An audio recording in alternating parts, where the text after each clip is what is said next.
Hello, hello, hello, and welcome back to another amazing episode of the IBS Freedom Podcast. I'm joined by my oh-so-pregnant registered dietitian friend extraordinaire, Amy Hollenkamp. Hello, my darling. Howdy. Once again, if you guys follow us on social media, you're probably really confused right now and thinking, wait, Amy is not pregnant anymore. She had her baby. That's right, because we recorded episodes before she gave birth for you people. So we're coming to you from the not-so-distant past. But we are here to educate, inspire, offer hope, and maybe amuse you for the next hour or so. And we're going to be talking about SIBO diets. How did this not come up earlier in a 100-episode long podcasting journey? I don't know. But maybe we're here now. We're closing out the first 100 episodes with a bang.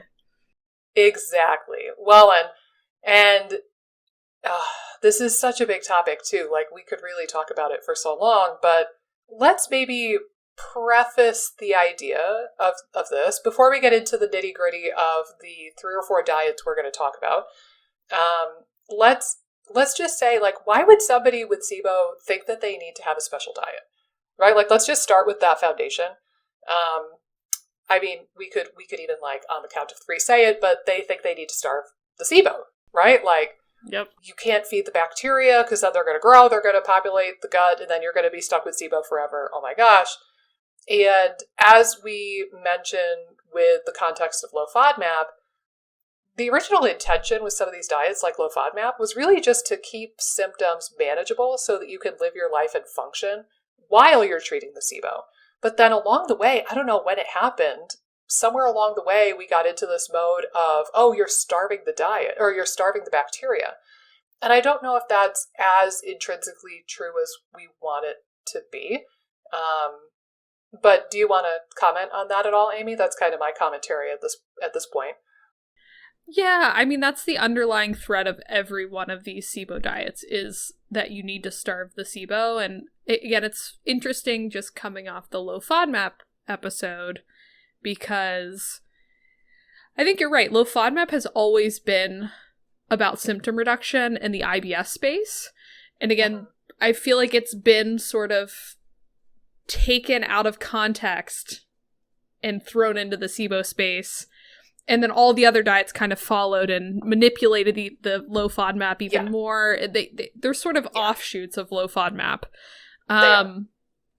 But yeah, I mean, the idea that SIBO can be starved and that you should, again, starve out the gut in general, I mean, there's really no research behind that, which I think is really important to point out. Like, there's this general idea that seems to be true for a lot of people in the SIBO space that, feels logical. Right? Like you go on this restricted diet and then your SIBO symptoms get better. It's a logical step to think, oh, I must be starving the bad guys. I must be starving the overgrowth. But yeah, to your point, there's not a single research study as of the recording of this episode in 2022, there's no research on these SIBO diets actually treating SIBO. If anything, we have a couple little studies here or there that suggest that having people reintroduce FODMAPs or reintroduce foods during the kill phase increases the likelihood of eradication. So if anything, you want to be feeding it a little bit more. And I wonder if it's really limited to, like, the initial idea that I think Pimentel put forth was that we're, like, waking the bacteria up. We're not letting them go into hibernation. They're coming out and they're gobbling up the FODMAPs, and whoopsie daisy, they're gobbling up the rifaximin with the FODMAPs. Like, I don't know if it's that or if you're just treating the dang dysbiosis that underlies the symptoms of SIBO. So I could see it going both ways potentially. But yeah, we do, however, have really good research that, again, the low FODMAP diet reduces symptoms of IBS. We've known that. And again, it's like, but why? Is it more of like, oh, the FODMAPs are drawing water into the bowel, and then that's causing cramping and pain, and that's the mechanism? Because that's really what Monash kind of points you more towards. Or is it that you're starving the SIBO, starving the bacteria? Maybe a little bit of both. But yeah, all of these are offshoots on low FODMAP in some way, shape, or form, and they all have the same goal, questionable though it may be, which is to starve the SIBO. Right.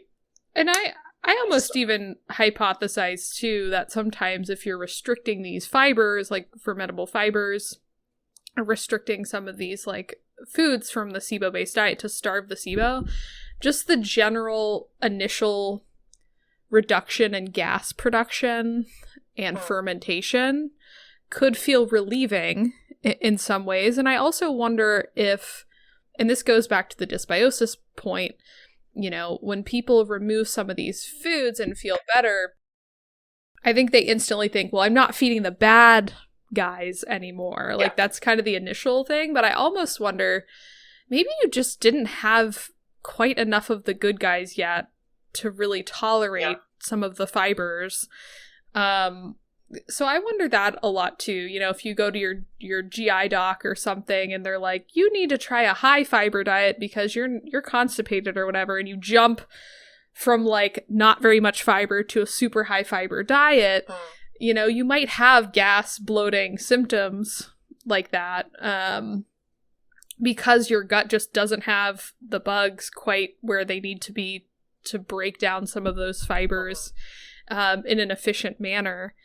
So again, sometimes I wonder a little bit too, we tend to think, oh, I'm reacting to all these foods because I'm feeding the bad bugs, instead of I don't have enough good bugs to break down some of these fibers. Yeah. And I think again, also, if you go back to like the Monash University stuff, right, that seems to be a little bit more implied, because the whole idea that they really talk about, and we don't have to get into it now because we have a whole episode on the FODMAP diet, but the whole idea from them is that these FODMAPs are poorly absorbed, quote unquote, and they make it into the intestines, where they draw water into the intestines, and then that causes distension and discomfort and, you know, loose stools or whatever it might be. But again, like, theoretically, if you have the good bacteria to break it down and absorb it, and it's not so poorly absorbed, then there shouldn't be a lot of leftover making it to the bowel and drawing water into the bowel and messing with things downstream. So yeah, I think that's a really valid point. It's kind of like if if you're just starting on inulin, even a normal person, you wouldn't start with like 2 tablespoons of inulin. You would start with like a quarter of a teaspoon, and then go up to like a half a teaspoon, and you would have to work your way up, just because you don't have quite as many of the good bacteria to chomp on it for you. So that's a really valid point too. Well, and I even think they see it in the studies too. Like some of the prebiotic studies, I know the researchers will usually point out there's this weird transitional period where when they start the study, and usually they're starting at high amounts too. They're not starting with a titration up. They're starting at like, 6 grams or 7 grams or something. Just kind of rude. Like, can't you just give people a break and like work? Because you're going to have people drop out of your study if you just mess with their gut that much. Like, can't you just instruct people how to titrate up, for God's sake? Right. But again, like, generally what they say is, okay, they might have had symptoms for like the first 5 to 7 days or something, and then they go from maybe having general IBS symptoms to a little bit of a raise in symptoms to an overall reduction in symptoms. So it's, again, I think it can be an interesting dynamic when you're talking about fermentable fibers and just, tolerance. And I also just think it's really important to point out that the gut is so complex. The idea that you can just starve out the bad guys without it affecting good guys, and again, without it affecting just the general composition of the gut, I just think we oversimplify that. Like, we could just target the SIBO, or we could just target specific pathogens or something by starving them out, when there's just a whole domino effect when you start removing foods from a nutritional element, which we've talked about a lot, just like your nutrition can suffer, which then affects gut function and the environment in the gut. And then again, even from just a microbiome standpoint, you can't really just starve one thing out without it affecting the whole environment and the whole composition of the microbiome. Yeah. Yeah. And it's, The way that I usually phrase it, one way is to say, we like to have our cake and eat it too. The way that I like to phrase it is there's no such thing as a biologically free lunch. Right. Have you ever heard that expression? Like, there's no such thing as a free lunch. I see that a lot with healthcare stuff and with nutrition. And we've seen this, like, this came up in my life actually recently. So back in like, the 90s, maybe early 2000s, everybody was like, yay, artificial sweeteners. These are great. These are safe. I can eat something sweet, but I won't get fat or I won't get diabetes. Hooray, we outsmarted Mother Nature. And then what happened? We started figuring out, some of these have like weird, neurological implications, and some of them might be related to certain types of cancer. And some of them are polyols, and that can mess with your gut microbiome if you overconsume them. Right. And like, we've started realizing, the artificial sweeteners, we thought we were gonna get away and get a free lunch, so to speak. And then the body and physiology and Mother Nature was like, no. And we just had to figure that out. Similarly, did you see my Instagram story? I think it was yesterday. Remind me. Gosh. Maybe it's okay if you didn't. So my mom, got diagnosed with high blood pressure. Not super bad, like 130 over something, but it's a bit high. And her doctor was like, yeah, it's not high enough to medicate, but you need to cut back on your salt. My mom's like, that's a bummer. I really like salt. She's like, yeah, I know it sucks. The doctor goes, but it's okay. There's this salt replacement stuff. Just go on Amazon or go to the store, buy this stuff. It's great. My husband and I both use it. And it has a lot less sodium than table salt, and it gives you that salty taste without actually being salt. My mom's like, cool. So she tells me that, like, in the last week or so, she tells me that.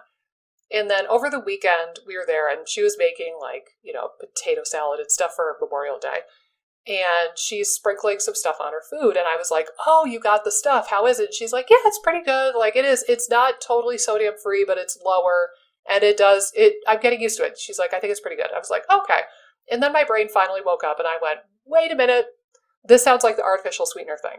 Like, you could have the taste of salt without it actually being salt. Hooray. Right. It's like, that sounds too good to be true. Do you want to guess what the thing was? If you saw the story, then it's already I remember ruined. It now. MSG. MSG. Oh my God. MSG. Pure MSG that she's now sprinkling on all of her food. And I was just like, oh, God. And I like visibly and audibly reacted, and my mom's like, what is it? It's like, it's MSG. It's right. MSG. And she goes, is that bad? Like, I thought everybody knew about this. Yes, it's like linked with a whole bunch of weird stuff, including but not limited to migraines and headaches and like maybe some types of cancers. And she's looking at me, and I was like, just keep your eye out for weird headaches, I guess. And I was like, I can't do this right now. But first of all, the doctor said, it's great. My husband and I use this. So how many patients has this doctor told to sprinkle MSG on their food? Second of all, though, again, it's the biologically free lunch idea. It's like, I want salt, but I can't have salt. I'm just going to use this salt replacement and I'm going to be hunky-dory. No, just kidding. You're probably frigging up something else. And with the SIBO diets, you feel like, I'm starving the SIBO and that's what I need to do. But I know, for example, there was a 2020 paper that I've cited in some webinars and such, where they demonstrated that a dietary fiber-deprived microbiota, basically your microbiome, when it's starved of fiber, it will start degrading the mucus layer, eating your mucus, and the mucus is your protection against microbes. It's like the picket fence on the border of your lawn that protects you from like rabid raccoons or whatever. I don't know. But the next thing after the mucus layer is your gut lining. Right. So they were showing in that paper that you have leaky gut or leaky colon, degrade mucus barrier, and pathogen susceptibility, and like the ability for pathogens to stick around and stick and give you trouble goes way up because now you don't have the protective mucus to protect you from these pathogens like E. coli. And it's just, the mind reels, because it's like, we've got some research now that so-called pathogenic or pathobiont bacteria like Klebsiella and E. coli are the thing that's overgrown in SIBO, right? And there's lower diversity. There's a dysbiosis there too. And then we go and we deprive the gut microbiome of fiber. We get rid of the mucus lining, and we allow the E. coli and the Klebsiella to stick around and do more damage. Right. And it makes you wonder why people feel so stuck and like they're going around in circles with the SIBO thing, because the SIBO diets that aim to treat the SIBO supposedly, or at least starve the bacteria, are probably making the situation much, much worse. And again, may I reiterate, the degree of overgrowth is not associated with symptoms. The degree of dysbiosis is. So if your SIBO diet is making dysbiosis worse, guess what? That's going to make your symptoms worse. Regardless of the degree of overgrowth, you might get a negative SIBO test or a positive SIBO test after that. But if you still have dysbiosis, or if you've made the dysbiosis worse, your symptoms are not going to go away, and they might get worse doing this. So it's yeah. Well, and I also think just in general, like, even just thinking of a big subset of people with SIBO having, post-infectious SIBO, or SIBO where, there's a degree of kind of nerve damage going on, and it's like, you compound that with some of the diets, and in general, like, the diet alone would be problematic for certain people. And then, again, you combine that with maybe some underlying factors that aren't being addressed. Like, it's so frustrating. But I think you're right. Again, from a mucosal layer standpoint, that's the shield that protects your gut lining. So if that shield's down and it's driving more inflammation, dysfunction, more dysbiosis, right? I mean, how are you going to be able to really repair and rebuild your gut if that whole system is down? It's again, that's the thing that's so crazy, I think, when you start digging into some of the SIBO diet stuff. It's like, not only can the SIBO diets cause problems long term from like a food fear standpoint, from an enjoyment standpoint, from a stress standpoint, but it's like, they're actually counterproductive to gut repair, and so many people are dead set. And again, because maybe on the surface it makes sense, if we oversimplify everything, where it's like, okay, I have an overgrowth, I need to starve it. But it's just not that simple. There's so many different factors here, and I think for us, it gets frustrating because the world is so intense about the SIBO diets.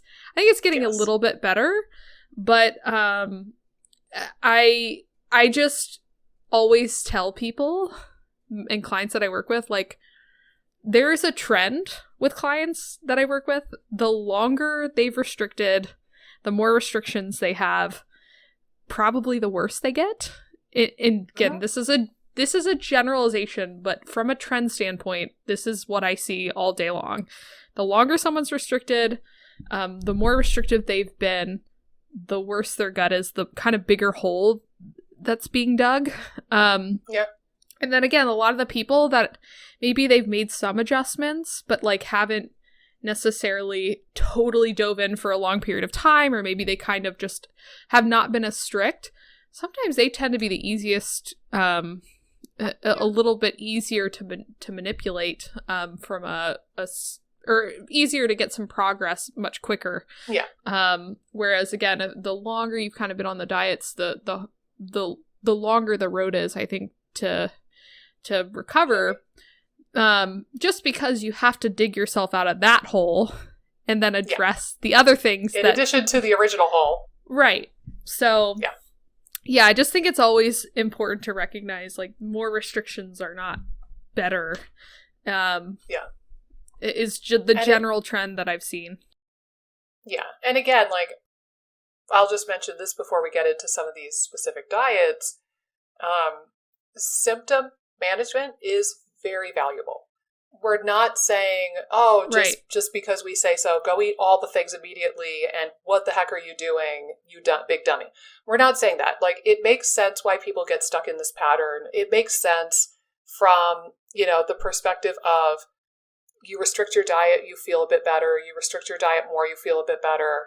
And your brain kind of registers that and is like, okay, this is the answer. It makes sense because a lot of times people in authority positions, like doctors and nutritionists and dietitians and coaches, like oftentimes these recommendations are coming from people in a position of authority or people who have degrees and licenses that we respect. And it makes sense for on like the surface level of like, you have too much of a thing, let's just rob them of their food. And it kind of is reminiscent of the Candida diet, which, you know, I think like Candida was more of the bee's knees in like the 90s and early 2000s, and now SIBO's kind of taken the place of Candida a little bit, but it's very similar in essence to the Candida diet idea. Oh, you have too much Candida, starve it of its food, don't eat too much sugar. And we've talked about Candida in other episodes before, we have an episode on it, but it's kind of like a close cousin. But again, I've met people who have been on the Candida diet for a decade or two, and they're miserable and they can't eat anything and they are still struggling with Candida. Right. And it's maybe a similar question, like, okay, don't eat a ton of table sugar, but do you really need to restrict some of these complex carbohydrates and fruit because you have Candida? Or is it disrupting the gut microbiome and your bacteria, and now you're not as able to fight the Candida? So I think the same thing goes with that world too. But I'm going to propose, let's go about this. So there's 3 main SIBO diets outside of the low FODMAP diet, at least 3 that I could think of. Maybe I have one to add for today. There's the Cedar Sinai low fermentation diet. There's the SieBecker combo, which is low FODMAP with the addition of SCD layered in. And then there's the Bi-Phasic diet from Nirala Jacobi out of Australia. Those are probably the 3 big ones. I think there might be a 4th that I'm missing off the top of my head. And then I also want to talk a little bit about a sulfur restricted diet, because I've seen SIBO people do that as well. And we've talked about why that's not a great idea to do for hydrogen sulfide, or it's not necessary and it might be harmful. But I want to talk a little bit about what that kind of modification might look like. And we could talk about the pros and cons. But out of the 3 that I rattled off, the Bi-Phasic, Cedar Sinai, and the combo diet, I think that the least restrictive and the most reasonable one is probably the Cedar Sinai low fermentation diet. Like, it's, whereas the SieBecker diet is taking low FODMAP, which is very restrictive, SCD, which is very restrictive, and then combining the 2 of those together. Right. So it's like ultra super duper restrictive. Similarly, Bi-Phasic seems like it's layering in a little bit more of like the histamine thing and maybe some other stuff. And it's a little bit more restrictive than even FODMAP can be. Right. So I think that Cedar Sinai is probably the easiest if you are looking for something like to kind of manage symptoms for a short period of time. But like, I have a handout, for example, that I have saved in case I ever need to reference it. And, you know, Pimentel kind of breaks this down for things, the sugars and the carbohydrates that are easy for us to digest and absorb, being table sugar and glucose, pretty much. The things that are more difficult to digest and absorb, but we can do it, being fructose and lactose. And then the ones that humans just can't digest, those are like the polyols, like, you know, xylitol, mannitol, stuff like that. But ironically, the Cedar Sinai low fermentation diet is like the complete polar opposite of a Candida diet in a way. Right. Because the whole idea is like, avoid the things that humans can't digest and break down. Like any of the really complex stuff that is going to ferment or has fiber in it, avoid. But you can eat sugar. Right. And, you know, maybe even, I think like they even say like white bread is totally fine. White potatoes and white rice, totally fine. But like whole grain bread, hold on, let's see. Simple, easy to digest carbohydrates are best. Rice, potatoes, and sweet potatoes are best. Bread should be white bread. Nuts are all fine. Chocolate is allowed. For breakfast cereal, Rice Krispies are most ideal. Pasta is fine. I'm laughing at the carbohydrate or the chocolate is allowed, but watch for milk chocolate. Oh, I thought, oh my God, my pregnancy brain read that totally, like, I don't know what is going on with my pregnancy brain, but I read that as, but be careful of chocolate milk. Which is the total opposite of what that says. Be careful of milk chocolate. I mean, you were close. You just had a little dyslexic moment, I guess. Yeah, I definitely had a dyslexic moment there, because I was like, whoa, that seems specific. No chocolate milk. But I would say, too, like, just to state, like, looking at this, too, this is probably, I would say, less restrictive than low FODMAP, would you say? Yeah. Oh, yeah. I think so. So just kind of an interesting point of note. I like to, like, even, like, some of these things I think are debatable at best. But even, like, a lot of this is not, you know, red and green, yes and no foods. They're literally outlining it as, like, this is best, this is not best. And, like, even here, apples, pears, and bananas are constipating and slow the gut. I think that's debatable. You can eat these, but at a minimum. He's not even saying restrict them. He's not even saying cut them out. He's saying just eat them at a minimum. Maybe don't have an apple a day. Now, I will say, for the record, again, debatable at best. I remember my roommate in college used to swear up and down that bananas were like the miraculous regulating thing for bowel movements. She swore up and down. Maggie, I'm talking about you. She would say, if you have diarrhea, eat a banana and it'll cure the diarrhea. If you're constipated, eat a banana and it'll cure the constipation. She swore up and down about that, and I thought it was the funniest thing. And pears are not constipating. Pear juice has a whole bunch of sorbitol in it, and if anything, it loosens the stools. And that's why if kids are constipated, you can give them pear juice, and it'll help them poop. So I think at least 2, if not 3 of those are incorrect, but I'm going to leave it be. But similarly, you know, he says no beans or legumes. A lot of the cruciferous ones like cabbage, Brussels sprouts, etc. No. This one amuses me always. No hummus. Hummus is chickpea puree. This is the worst for SIBO. Like, but who says? And, you know, it's funny. Meanwhile, there's research that says that galacto-oligosaccharide supplementation, like Bimuno, can be really helpful for the microbiome, and it can be really helpful for IBS in human clinical trials. What do you think is in a darn chickpea? Galacto-oligosaccharide. So I actually find that chickpeas are reasonably well tolerated by a lot of people when we're introducing FODMAPs again. But anyway, and one more icing on the cake. Mushrooms are all totally fine on this diet. So again, it's the polar opposite of the Candida diet in so many ways. That's so funny. Just Google the Candida diet and do the opposite. Well, and I would say too, like, generally when I've heard Pimentel speak about dietary stuff, he seems to come from a more reasonable place too. Like, he seems to be like, oh, you can live your life and go to restaurants and stuff. Like, he seems to be more middle of the road. Like, maybe making some of these dietary changes can be helpful, but it's not like do or die. Like, a lot of practitioners, you're not a failure if you eat an apple.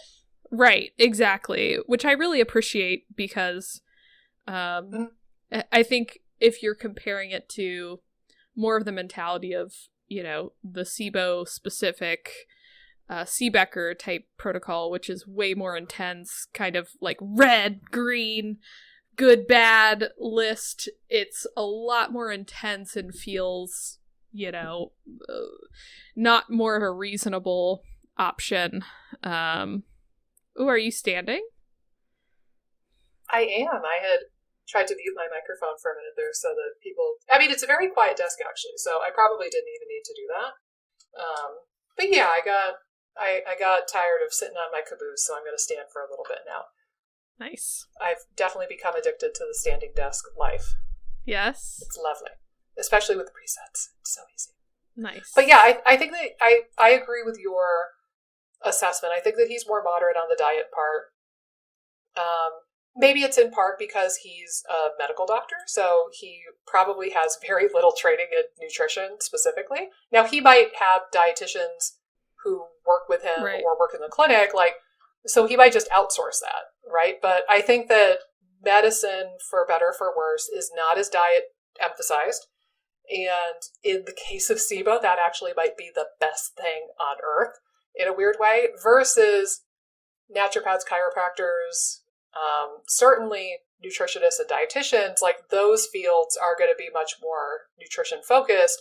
But as I mentioned before, like in the naturopathic world and the functional medicine world especially, they say food is medicine, and they think that they're nutrition experts, but they are purely dietary restriction experts. Right. Like, there's almost never a conversation about how to add foods back in or making sure that people are nutritionally replete. So, right. Take that with a grain of salt. But yeah, whether it's because he's an MD or because it's been his clinical experience that you don't have to restrict super hardcore, I think that this is a reasonable Band-Aid for symptom management if you need it. If you don't, then great.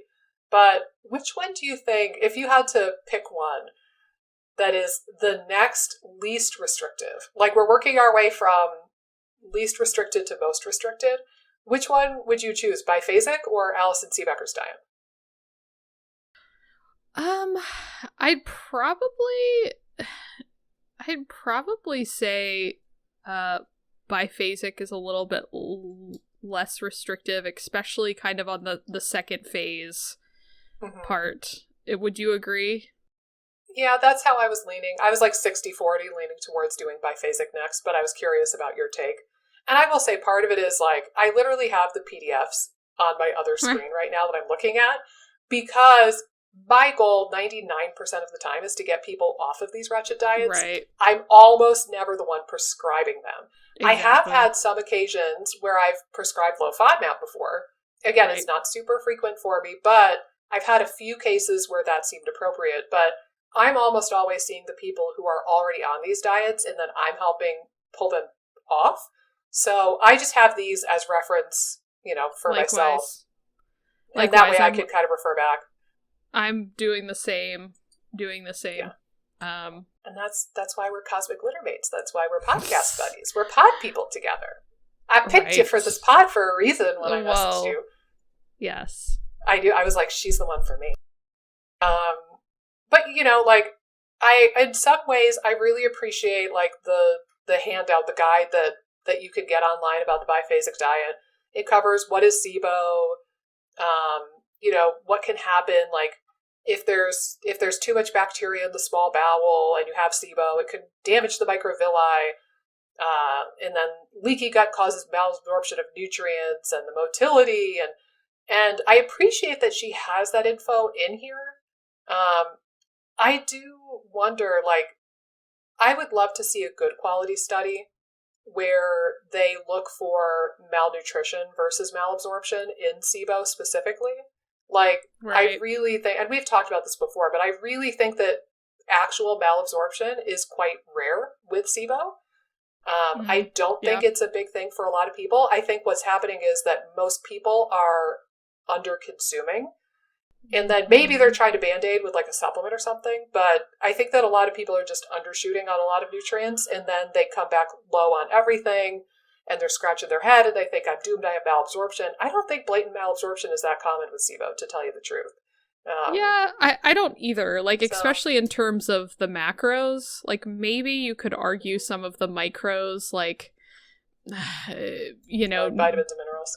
Right, maybe you could argue some of those, but, I mean, I'm not really seeing major, like, tons of cases of outright malabsorption. Again, you see those time and again, or like, I mean, here or there, I would say, where maybe like steatocrit's elevated, or again, like really low pancreatic enzymes. Like, you do see those here or there, but again, I think there's a mentality that everyone with SIBO is like malabsorbing their food, and that's just not generally right. That's not generally what I'm seeing. I think it would be much more common to see someone not getting enough in, and that's maybe what's driving a lot of their issues versus, outright malabsorption.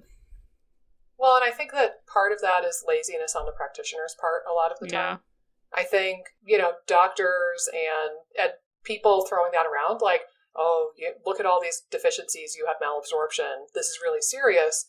And I don't know if it's like they're trying to get compliance from their patient and, you know, trying to get the patient to take it seriously and like buy the package with the doctor or whatever it might be. But it's like, there very rarely is that professional who's labeling you with malabsorption.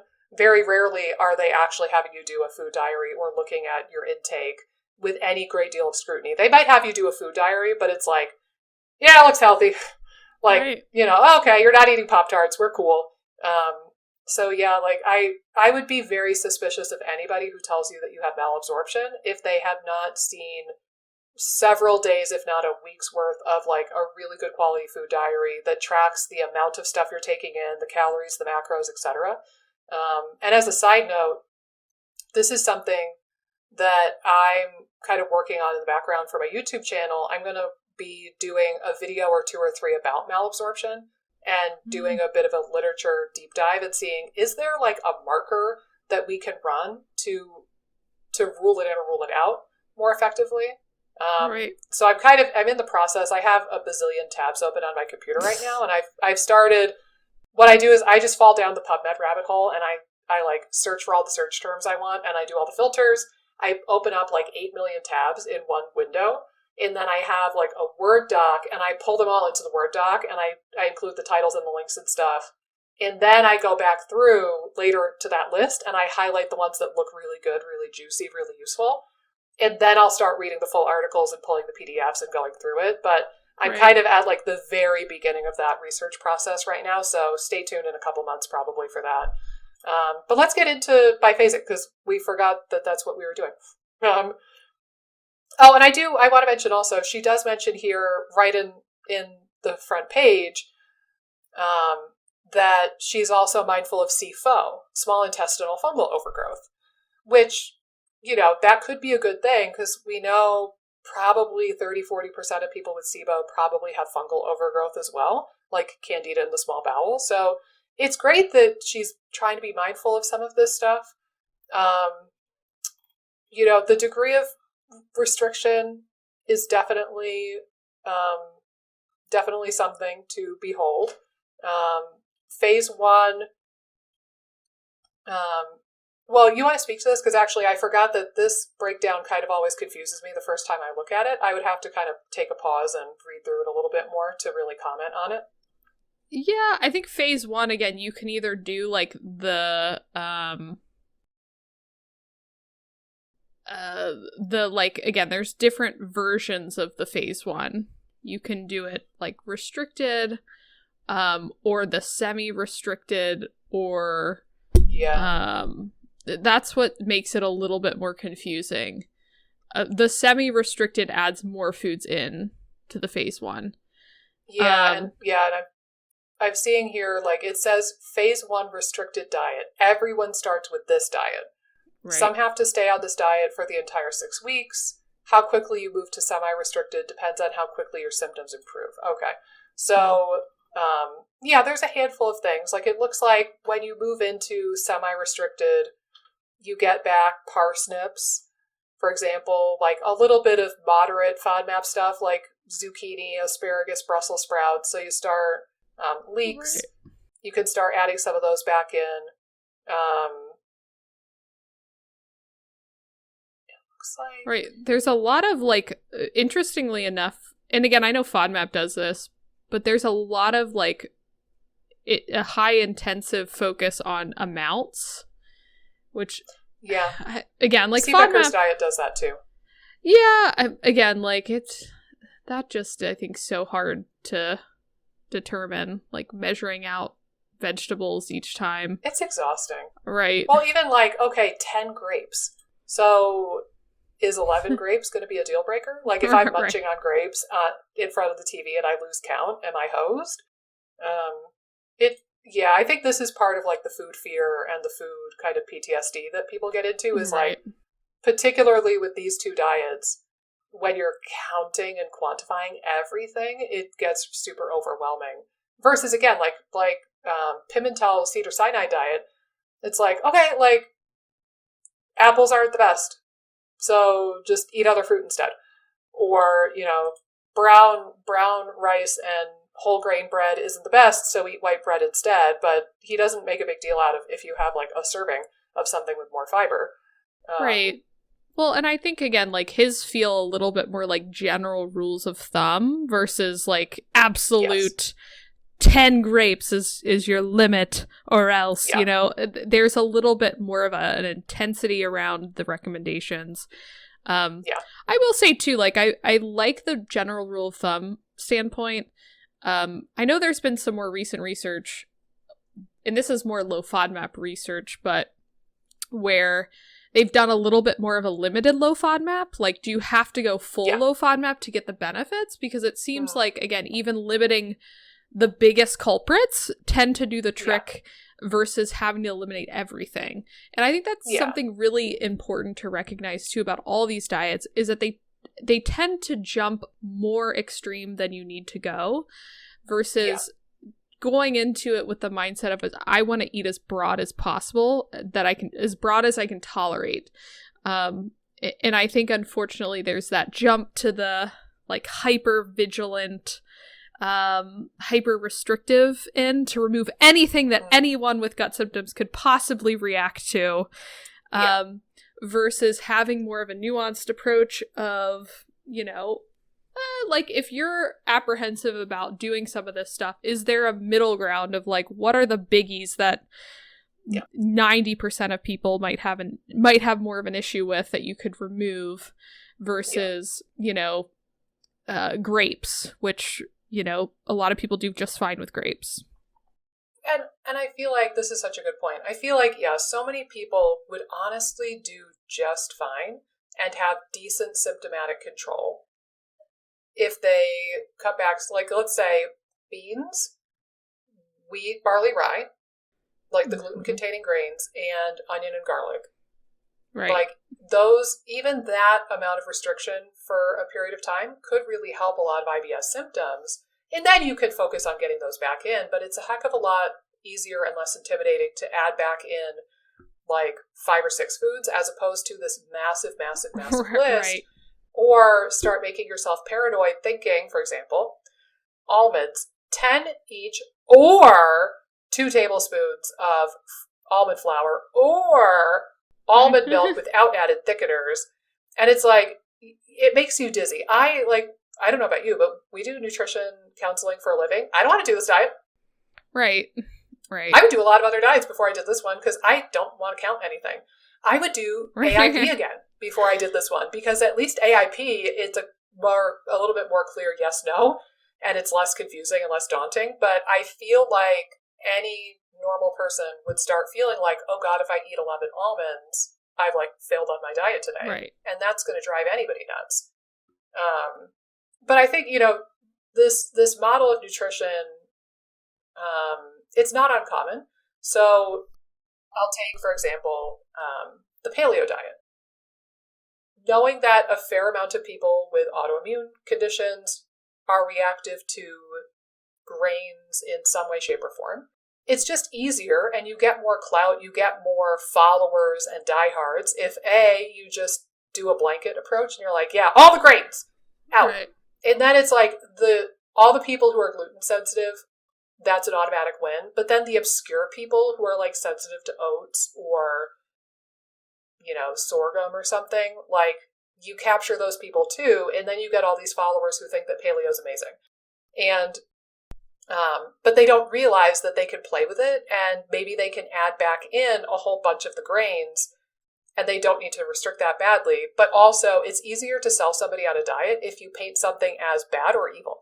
Right. And paleo did a great job of that. Vegan does a great job of that. Keto does a great job of that. And similarly, like with AIP, autoimmune protocol, they took it to the next step. They're like, all right, a lot of autoimmune people can't do the grains, which paleo figured out. Well, what about the nightshades and the eggs and the dairy and the nuts and seeds? And they started hacking out more stuff, and it's like you're left with something that's pretty non-allergenic in nature. But I've joked for a lot of years, I basically did AIP for a while. I didn't have to. My 3 triggers are gluten, dairy, and sesame seeds, or used to be sesame seeds. All of those ended up being captured on AIP. because it restricts gluten, dairy, and nuts and seeds. But like, I could have added in everything else from that template diet. And I eventually figured that out, that I really only had to restrict 3 foods, and that the rest of them really don't make me feel bad. And even now, like, I can eat a little bit of dairy and a little bit of sesame. But, you know, you oftentimes don't need to restrict to the degree that the template tells you you need to. It's a starting point, and then you can diversify from there. Yeah, I used to refer to it a lot more.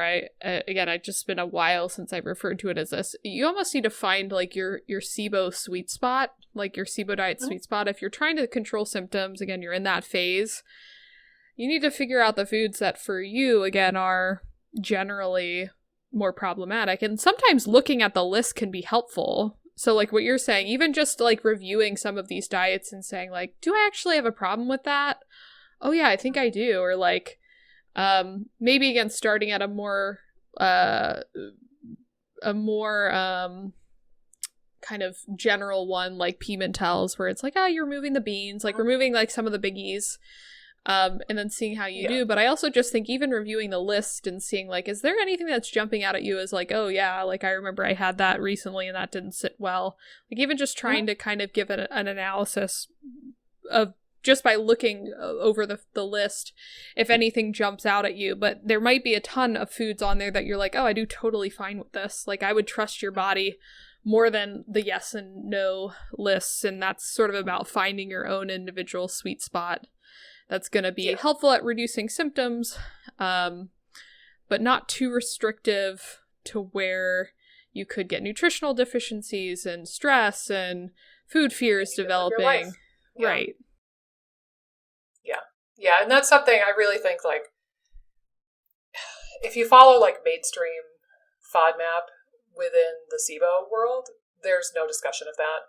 If you follow, like, the people who really coined the term FODMAP and are doing the research on it, if you follow, like, the Monash stuff, and, like, people who are trained by Monash, it's very much the same. It's, like, start with the template, either, like, the full FODMAP elimination or, like a less restricted version of it, and then play with it and see how you do when you try to reintroduce foods, observe your symptoms, and see where, you know, what is worth it to you and what degree of restriction is manageable for you.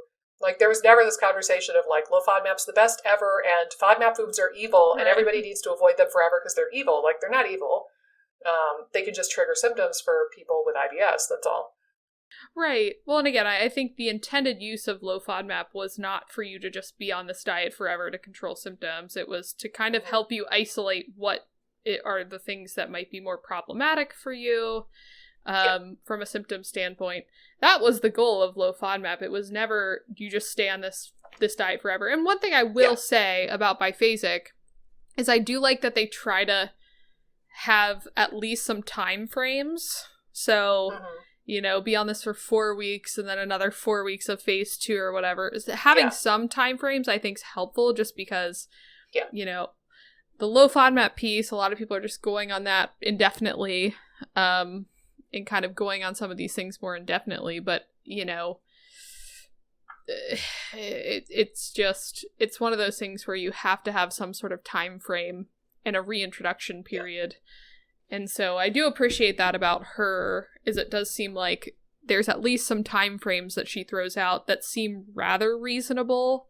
Again, I don't necessarily think the diet's too strict, but at least, again, from a time frame standpoint, it doesn't seem like, you know, indefinite. Or up in the air. I appreciate that too.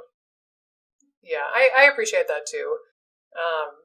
I think, and that segues beautifully into our third major SIBO diet, speaking of which. So, oh no, dun dun dun. Oh, Alison SieBecker. Oh my gosh. Where do we begin? So I'm looking at this beast of a thing. And, okay, points for, I think that the Cedar Sinai handout and the SieBecker diet handout are both very easy to understand. Like, I find this so much more intuitive than the Bi-Phasic handout. I find that one very confusing and weird every time I look at it, and I've looked at it numerous times. and I have to kind of digest it every time. This, it is very clear. She's got the little arrows that say less fermentable, more fermentable, and like green, yellow, orange, red, like that all makes sense. The degree of the restriction is pretty astronomical. Like, you think low FODMAP's bad, wait until you see this beast of a thing. But, you know, at least like it's presented in a way that's very intuitive, very logical and easy to, it's very intuitive. So I give her points for that for sure. One thing about this, and this, maybe I'm a little outdated because I haven't followed SieBecker stuff in a couple of years, because honestly, like, she's way too aggressive and way too restricted with the diet for my liking, so I have not listened to her speak in many years now. She's not my cup of tea in regards to SIBO. Last I knew, she was she would advocate that you have SIBO, you starve the SIBO when you're treating it, and that you have to be on this diet or low FODMAP forever, or the SIBO is going to come back. Like, this is your management tool to prevent a relapse, and I have a huge problem with that, because A, is just not true. I have seen numerous people who kill the SIBO, they stay on low FODMAP, and then guess what? The SIBO comes back, and they come to me after the fact, and they're like, WTF. So A, that doesn't work, but B, you're just leaving people on this super, super, super restricted diet forever for the rest of their entire life. Like, this doesn't make a lick of sense. And it's so impractical and it's so unappealing, and it makes me really angry that so many people think that they need to be on this diet for the rest of their lives when they absolutely do not. So that's my biggest beef with this one, just the degree of the restriction and the fact that last I knew, she really advocated, like, no, you have to stay on this forever or you're going to have a relapse. End of story. I think that's horrible. Yeah. I don't know if this diet in general is just baffling. Just a little bit baffling to me. My pregnancy brain is just like, what is going on? Well, like, you know, and the best way to explain it, I'll talk for a minute and give your pregnancy brain a break for a sec. You know, I don't think even a break would help my pregnancy brain look at this and think think it's appealing, and just in general that it would be helpful. Oh, you're not going to think it's appealing. Right. But, like, you know, the best way to explain it is that it's trying to combine low FODMAP, which is already really restrictive, with the specific carbohydrate diet, SCD, which is also quite restrictive. And, you know, so you get all of the joy of the low FODMAP diet, plus now you also cannot eat yucca and taro and parsnip or turnips, freaking turnips, and sweet potatoes and white potatoes and okra. Like, there are all of these things that would be perfectly fair game on low FODMAP and would, like, satiate you and nourish you. Water chestnuts? Like, come on now. And just all of those things go completely out the window. Right. Even, heck, plantains, like, well, green plantains are a great source of resistant starch, and that could be great for your microbiome. So, the heck with that. Anyway, I don't even know if I could say any more about the Alison SieBecker diet. Honestly, like, again, I think I already summarized it pretty well. That was actually the diet that I was put on when I had SIBO too. So this is giving me my pregnancy brain PTSD with these columns, these multicolored columns. Looking at this list, to me, it sort of goes back to your point of, you know, nutrition suffers when you're on these diets long term. And even, again, like, short term, I think you need to be, depending on what short term looks like, you need to be careful for other potential ramifications. But, like, you know, staying on these as a symptom or as a way to control the growth of SIBO, again, there's no evidence to support that. And I just, again, looking at the degree of restrictions, you know that there's going to be deficiencies that are going to develop from this. Like, I don't know how there isn't potentially some deficiencies, especially, again, like, when people are trying to manage restrictive diets too, a lot of times they're just trying to find a level of convenience that they can even make this work because there's so many restrictions. So I feel like not only do people restrict these foods, but they'll have the same meal for breakfast, lunch, and dinner, like, over and over and over. Or again, like, the same 6 meals. And it's like, it's usually even more restrictive than these lists because it's like they're just trying to find something that they like and that they can manage. So... Well, can I interrupt you, by the way?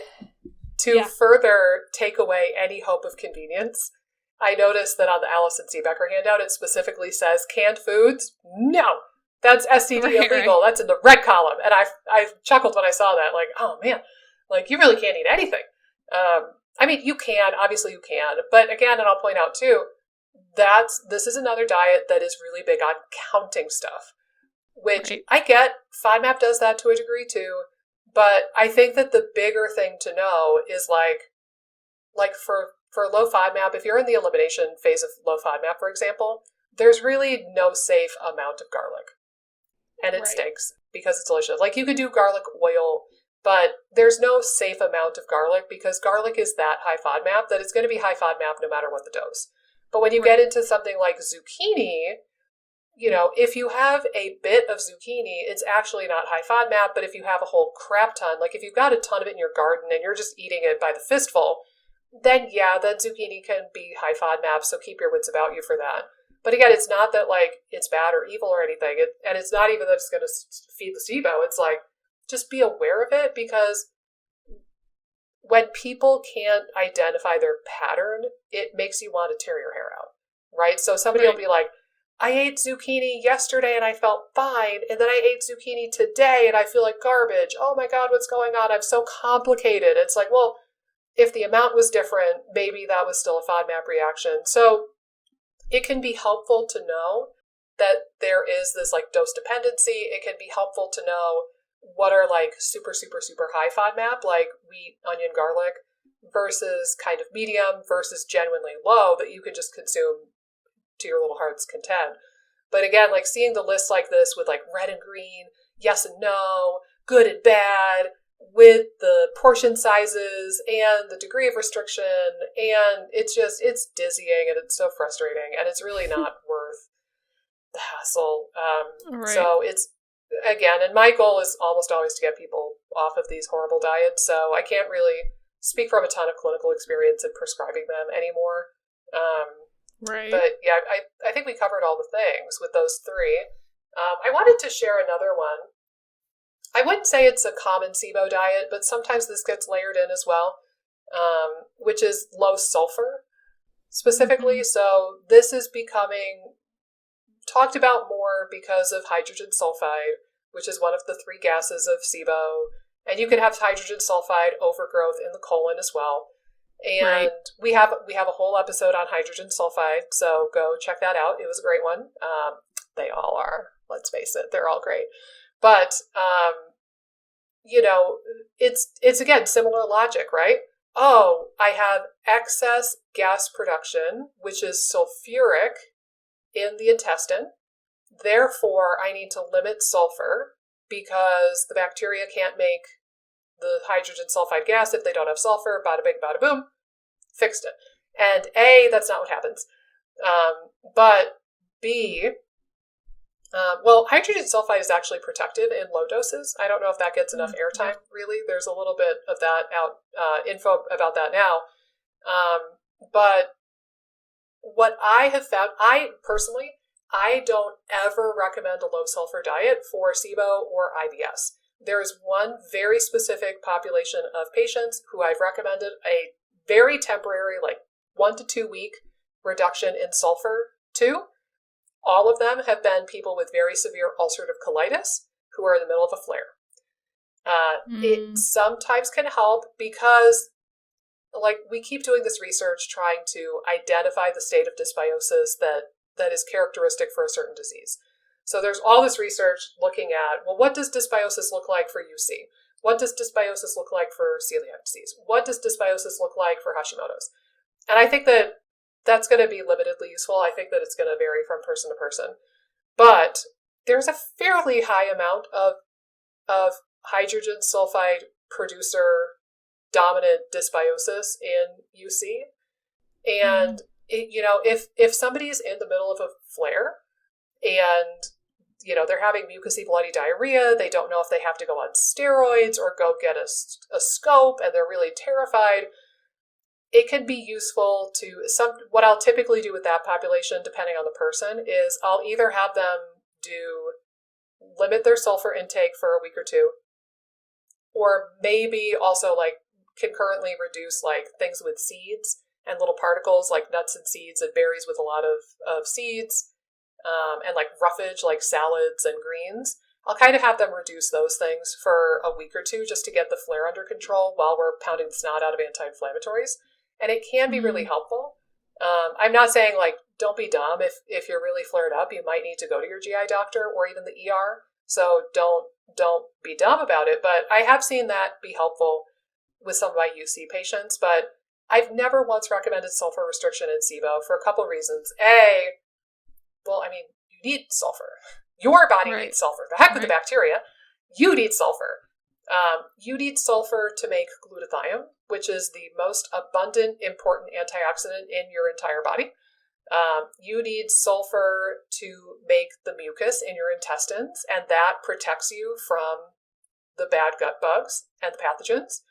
You need glutathione to heal leaky gut. So if you have a leaky gut, or if you don't want a leaky gut, you need sulfur to repair the gut lining in the form of glutathione. You need sulfur and sulfate to run your detoxification enzymes in your liver, some of them. Right. So if you don't want your liver crapping out because we live in a toxic world, you better be giving it sulfate and sulfur to fuel that. You need glutathione, that antioxidant, for brain health, for prevention or management of autoimmunity. Glutathione tells your immune system, hey man, shush, calm down, everything's okay, which is a really great thing for autoimmunity. So if you have autoimmune diseases, you want boatloads of sulfur in your diet if you have autoimmunity, because you want boatloads of glutathione. There's so much that we need sulfur for. And this is why, like the Terry Wall's diet, the lady who has this diet for MS, her diet is 9 cups of vegetables per day. 3 of them are leafy greens. 3 servings are sulfur-rich vegetables. And 3 of them can be like root vegetables or, something like carrots, parsnips, etc. So she literally has sulfur-rich vegetables as one of the tenets of her diet because she knows that you need sulfate and you need glutathione. And it breaks my heart when I see people diagnosed with SIBO who are then told to reduce sulfur in their diet, and then they're on a low sulfur diet for months and months. And I'm like, oh God, if you didn't have leaky gut and poor mucus lining health before, you sure as heck have it now. So A, it's not necessary and it doesn't work for starving hydrogen sulfide to the best of my understanding, but B, it can really frig stuff up. But, you can find sulfur in like red meat, eggs, dairy, beef, lamb, cruciferous vegetables like broccoli, cauliflower, Brussels sprouts, onion and garlic. Those are the big ones I can think of. I don't know if I missed any. Yeah, again, like I would not advise a low sulfur diet either. I think again, like there have been a few people that are like, oh, I want to experiment, or again, maybe experimenting for like a week just to see if you notice any change in symptoms. With the biggies, again, you could get real in the weeds. It's like the same thing with everything we've been talking about. Like you could get real in the weeds about anything that, a gut bacteria could ferment, removing it. Sure. Or again, you could remove something like garlic, which is like one of the most FODMAPy of the FODMAPs. Yeah. So again, like I think that there have been a few times where, again, maybe I've done like a week of like, why don't you cut it out for a week and just see if you notice any change? Yeah. If not, we might want to move on more almost like as a not as like a great diagnostic tool, but just seeing if you notice any change, especially if I have clients that are interested in like, oh, do I have hydrogen sulfide? And I'm like, why don't you cut out these biggie sulfur sources for a week and just see how you do? And that might help indicate some things, maybe not, but just give us a little bit more data points. But I'm in terms of a long-term, again, anything longer than that, I don't recommend. It's kind of more like, is this something to pay attention to or not? Well, it's more harm than good a lot of times. But even like, when people have used that tool, again, for a quick Band-Aid for a UC flare, for example, I'll tell them, I'm like, the biggest hitters are going to be the red meat, beef and lamb. Right. And dairy. And eggs probably rounds out the top 4. You could probably get away with still having the cruciferous veggies, the onion, the garlic, and you get the fiber benefit, and you get to feed the good microbes, which is definitely something you want to do if you're in the middle of a UC flare. Like, you don't want to let your bifido and your akkermansia and your lacto be lit on fire and not feed them. So, like, keep the cruciferous veggies, keep those vegetables in, and just restrict, the red meat, the dairy, the eggs. And it makes you wonder, too. I wonder how many people could have, like, a hydrogen sulfide issue or, like, very, very early stage UC, and then they go vegan, and they're like, this is a miracle cure! Oh, my God! And then they become, like, the super diehard vegan person who's touting it on Instagram, and it's like, well, maybe it's a miracle cure for you, because maybe you had, like, wicked hydrogen sulfide dysbiosis, and maybe if you just heal that, you could get back to healing your gut, or you could get back to eating some of those animal proteins again. But people don't want to have a nuanced conversation oftentimes. Aside from our listeners, if you're still listening to this episode, you are a fan of nuanced conversations. Right. Exactly. Yeah. Well, I think that rounds out the SIBO diets that I can muster at the moment. I mean, we could poke fun at the most restrictive SIBO diet of them all. Carnivore. No, true. You don't want anything to ferment? Well, which is a joke, too, because, like, you could definitely ferment meat. But, the idea of, like, any fibers or fermentable fibers or fermentable carbs or FODMAPs, you want to eliminate all of it? Go for it. Just eat steak and salt. And that's your whole diet now for the rest of your life. And I'll tell you what, man, we'll have to touch on carnivore another day, but I've only worked with a handful of people on it, but it's been freaking wild. There was a guy, I kid you not, I shit you not. I think I told you this before, but I'll reiterate it anyway. I kid you not, this guy, he did carnivore on his own prior to seeing me. And some local lady, no credentials, no nutrition, nothing. She's just like some lady. Recommended stuff to him. I know. She was advising him out of the goodness of her heart for whatever reason, and was also having him take bentonite clay to bind the toxins as part of this protocol. Oh no. I don't know if it was the clay or if it was the pounds and pounds and pounds of meat that the guy was eating. He did this diet for 3 months, and he pooped precisely 3 times in 3 months. Oh no. Oh, like, I'm shivering just thinking about it. It's horrifying. And that magically, when I encouraged him to add in some plant foods again, he started pooping. But he got kind of disgruntled and he stopped working with me because he was feeling like bloated. More of the IBS symptoms came back, basically. And he was like, yeah, but I think I need to go back. He had kind of sipped the Kool-Aid, and he thought that all plants were evil and bad because they had phytates and oxalates and and salicylates and all of these nasties in them, and plants, we just must not need to eat plants as a species. And when somebody believes something like that, you can't really talk them out of it. Right. It's like trying to talk a vegan out of the idea that meat is hard to digest and it putrefies in the colon. If somebody believes that, you're not going to change their mind with logic and reason. So, we had like 2 sessions together. he was at least pooping when he ate fiber again, and I was totally willing to kind of work through the IBS symptoms and get to his root causes and help him explore that and ultimately treat that issue. But he lost patience and kind of just pieced out. So, but yeah, he pooped 3 times in 3 months, and I was like, oh my God. Right. I want to keel over and die. I had a client. I feel terrible if I haven't pooped for like 3 days. Right? Like, can you imagine? I know. I had a client, I was just wondering if I could pull it up real quick, I'm just going to see if I can pull it up. His GI map after going carnivore was crazy.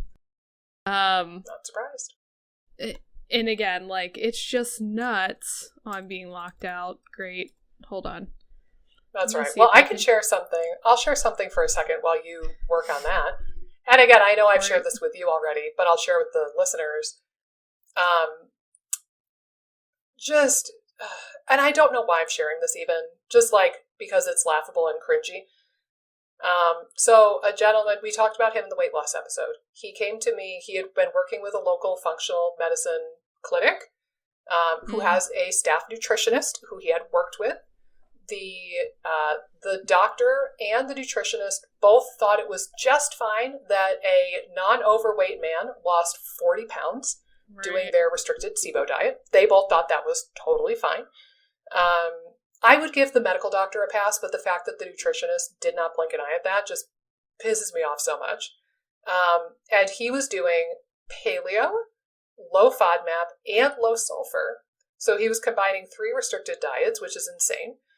But the really wild thing about this, he was specifically advised to not eat sulfur-rich food because of the boogeyman of hydrogen sulfide.